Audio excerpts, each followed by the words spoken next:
মুন্সিগঞ্জের মীরকাদি মাছের আড়তে উঠেছে বিভিন্ন আকারের ইলিশ। খাল বিলের তাজা মাছের পাশাপাশি এসেছে সামুদ্রিক মাছও। বিস্তারিত জানাতে যোগ দিচ্ছেন রিপোর্টার নাসিরউদ্দিন উজ্জ্বল। সরাসরি যাচ্ছি তার কাছে। মার্চ এবং এপ্রিল এই 2 মাস মেঘনা পদ্মা সহ নদীতে মাছ ধরা নিষিদ্ধ থাকলেও কিন্তু মাছ অবাধে শিকার হচ্ছে এবং এই জাটকা ইলিশ রক্ষা এবং ইলিশের উৎপাদন বাড়াতে সরকার প্রতি বছরের মতো এবারও যে ঘোষণা দিয়েছে কিন্তু তার কিন্তু বাস্তবায়ন নেই।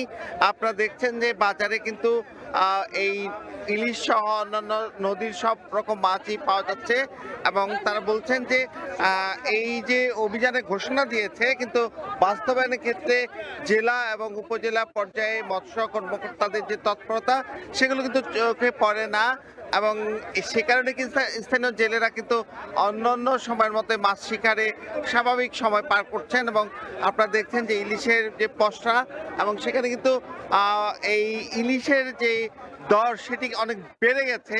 এই অভিযানের কথা বলে কিন্তু এই ইলিশের দর বাড়িয়ে দেওয়া হয়েছে। 1 কেজি ওজনের ইলিশ বিক্রি হচ্ছে 3000 থেকে 3200 টাকায়, আর যেগুলো 800 গ্রামের ইলিশ সেগুলো কিন্তু 2000 থেকে 2200 টাকায় বিক্রি হচ্ছে। তবে অবাধে কিন্তু জাটকা ইলিশও পাওয়া যাচ্ছে এবং এই হাট সহ বিভিন্ন জায়গায় কিন্তু জাটকা নিধন করে সেগুলো বিক্রি করা হচ্ছে এবং অন্যান্য মাছও বাজারে পাওয়া যাচ্ছে। তবে এই নদীতে মাছ ধরা নিষিদ্ধ থাকার ঘোষণার কারণে সব রকম মাছের কিন্তু দর ঊর্ধ্বমুখী। এই শতাব্দী প্রাচীন ধলেশ্বরী তীরের যে মীরকাদিম আড়ত সেটি কিন্তু এই অঞ্চলের সর্ববৃহৎ আড়ত, যেখানে 43টি আড়তে এই মাছ বেচা কেনা হয়। সেখানে কিন্তু দেশের অন্তত 15টি জেলা থেকে মাছ এখানে আসে এবং প্রতিদিন 2 থেকে 3 ঘন্টায় 1 কোটি টাকার মাছ বিক্রি হয়।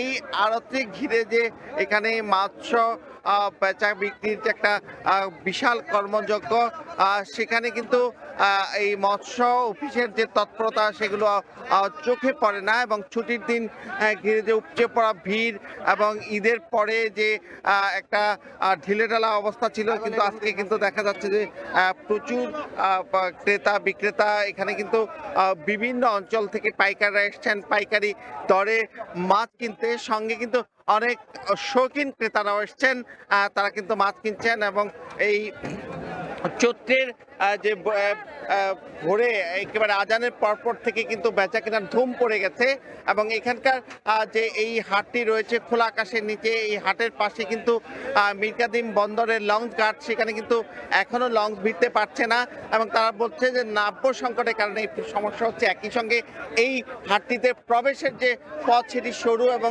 ব্রিজ ভাঙা থাকায় কিন্তু যোগাযোগের ক্ষেত্রে সমস্যা হচ্ছে বলে আরো তারা বলেছেন। তো এই ছিল মুন্সিগঞ্জ থেকে মাছের হাটের সবশেষ। মুন্সিগঞ্জের মীরকাদি মাছের আড়ত থেকে সবশেষ খবরাখবর জানাচ্ছিলেন সহকর্মী নাসিরউদ্দিন উজ্জ্বল।